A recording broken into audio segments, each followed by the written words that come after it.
complicated poetic verse, both poignant and comedic. She told her story about a life with a father living with cerebral palsy and how restaurants saved her life. Put your hands together for Diana Arnold.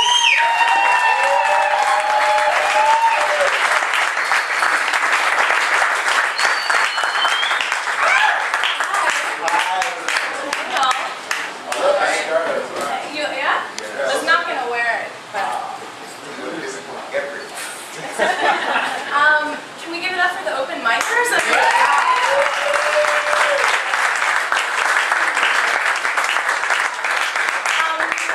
I'm so happy to be here. I just want to thank Mike Geffner, who I have known for nearly 4 years now. So he saw me a long time ago and sort of took me under his wing, and I really appreciate it. And this week is the beginning of my 10th year in New York City.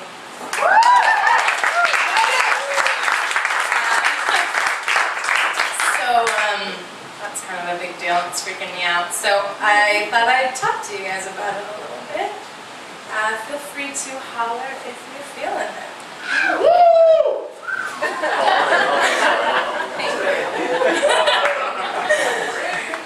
you. Note to self. The morning after your lover leaves, do not go to New Orleans by yourself. The sweat will greet you something sticky, and it will not be from sex, it is from the Mississippi, which has only 3 letters less, 3 sounds less than a symphony. And I promise the river will call to you at sunset and beg you to hold its crescent city in your hands like a trumpet and bugle your troubles down into the delta of it. But do not do this.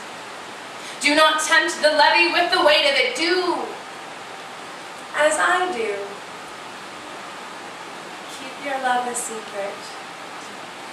Ladies and gentlemen, do not go down to Frenchman when you are thinking about your man, because the old jazz standards rearranged will call you in and remind you of the records that your father used to play, and then there will be 2 men suddenly who are not there. And that is too many. You do not need another someone who doesn't let you feel things fully. You feel forever in the beginning of everything already. Be the center of it, sure, but still the beginning. I want to stop starting, and I want to begin building. I am like an old tugboat, slow but natural. There is invisible movement just beneath me. See, I have a lot of taut roots, but not a lot of green. I am in need of watering. And so it seems fitting that it is storming in this city. 2 nights in and there is already lightning, awaking in the night to low, loud bass thunder sounds like an old clarinet. And the rain through the window now comes onto my cheek. I'm half asleep and I am wet. My fingers move toward the southern part of my body in search of warmer climate, and they have found it. My lower lip still thick with the remnants of humid July kisses and over-salted skin. If any city chose to notice me, they'd know that I am missing him. God, I'm big on the introduction. Like, I'm obsessed with exposition. I have this crazy thing. I really want everyone to know what I'm going to talk about before I talk about it. That is impossible and makes no sense. That's ridiculous. Anyway, his name is Chris. And he's heart magic. He has called me bohemian and himself old-fashioned in the same sentence on more than one occasion, and as you can probably imagine, I am completely taken with him. Not to mention his eyes. And not to mention that I am at my most woman. And I want to think it cause for celebration, but it's just mathematics, right? I'm just the oldest I've ever been. It's exponents. I'm just at my mostness. So why then do I feel so very? Can't help but think it's Manhattan. That noun of a town, that distraction, that place that does not let others ever be taken into consideration, that island that I am, that box that does not leave a lot of room for movement. Rather, it's a trap triggered by my own ability to adapt, and I have foolishly made myself fit so well in it that I am stagnant. So now, circumstance. Now an adjective like my Manhattan apartment, or a Manhattan man, or a Manhattan movie theater, like when things happen here they somehow mean more just because they're harder, like Manhattan's at the top of some list somewhere, I don't know for what, but Manhattan's #1 for something. And that romantic idea of harder being better, of colder meaning closer, of smaller meaning more, is getting less and less interesting to me. I must be growing up or something. Because I think I want to live in New Orleans. I want to triple step, back step myself into its boot and swing out with rouge on my lips and New York City on my sleeve, like a good dress that shows my legs and hides my tummy. My last city is an accessory worn like a badge because I have mastered it. You know, Manhattan has taught me something precious. Yes, my previous city has taught me how to leave it. And you know, if you stood outside the door of my apartment, you'd probably think that I'm having a really good time. Because I laugh out loud a lot when I'm alone. It makes me feel like I'm not. I also watch a lot of Seinfeld in the middle of the night. And I often say I like to go to bed laughing, but that's not totally true. Comedy can be very distracting too. Backtrack arrival, August 2002. They say, tell me the story. So, Dee, you moved here when you were 17, and like, what was it like? Like, what have you been doing?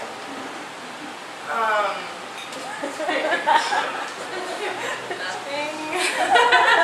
Enter the liar in me, enter the elaborate cover-up for my terrible memory, enter my ability to make everything good sounding, enter the infinitive, anything ending with ing. I say I've been studying, watching, listening, walking mainly, looking, searching, asking for, not finding, fucking, disappointing, crying, shiver, overdrafting, complaining, waitressing, a little bit of writing, thinking, what do people who are not poets do with their poetic moments? Because New York City is full of them. But they are just moments. There's no momentum. You know, I don't know. I started off at NYU and got kicked out. Something I've still never really talked about. I had a boyfriend for 3 years in college who would never hold my hand in public. I think that fucked me up a little bit. And then I worked in television with older suited men, and they really took to me and my energy, and that was really fun. And then I moved to Brooklyn, and I worked at Gemineye, and for 2 years drank really good tequila and floated a boyfriend named Nima. And all the while I was carrying plates and pouring water for the rich. And after having met the strongest woman on the dining room floor, I have to say I am absolutely indebted to restaurants. Although I do spend all my days providing for others, and so when I leave work that feels natural, but it isn't. It's just habit. And this comes up in my relationships a little bit because I want someone else to do for me a little bit. And they just can't. And I don't know why. Is there such a thing as self-sufficient? Just tell me there isn't, because what's the alternative? At present, most everything I do takes place on or around First Avenue. Avenue. And I've simplified. The amount of space I take up here is the least it's ever been. It'll be the 10th year this August. I no longer live in a big borough. There's no more Brooklyn. I sleep on Allen. And I don't have co-workers. I find I work much better without them. Instead, between the hours of 1 and 5 a.m., I run into friends and bartenders who wear stupid bandanas and overpour their poisons. And I like to exercise my right to listen, so I slowly sip with them, and it clumsy enough to drip my heart 4 ounces neat onto the seat next to me, which is as I am. Empty. These suspended men are celebrities in this city. They slang whiskey in exchange for money. And God, how I love that relationship between server and patron. You know, I'm always saying your waitress is a goddess. You come here to pay me for this service. It's so open. It's so understood. It is so honest. Are there no other relationships like this? Manhattan is about action, isn't it? I mean, Manhattan's got to be about something, doesn't it? My oldest friend says that this is my home and I should just embrace it. My boss says that I'm very lucky and I should be careful not to waste it, but my heart says the things that I want may not be here and I am too young to be this complacent. And it is then that I remember I am a Cassavetes woman under the influence of incessant memories and of my parents, and I have done well considering, but I have very little patience left. My life takes place within a small 14-block radius. And the love that I want does not exist within that. So now what? Now what? And you know what? How come no one ever told me that my 20s were gonna be so shitty? No, seriously, I am pissed. No one ever mentioned this. There was no movie, there was no book, there was no conversation with my parents, there was no one to say that it very well may take over a decade before things begin to feel balanced. You know, I call my mother and I tell her things are terrible. She says, that's totally normal. Your 20s are a roller coaster. I say I know and I hang up the phone.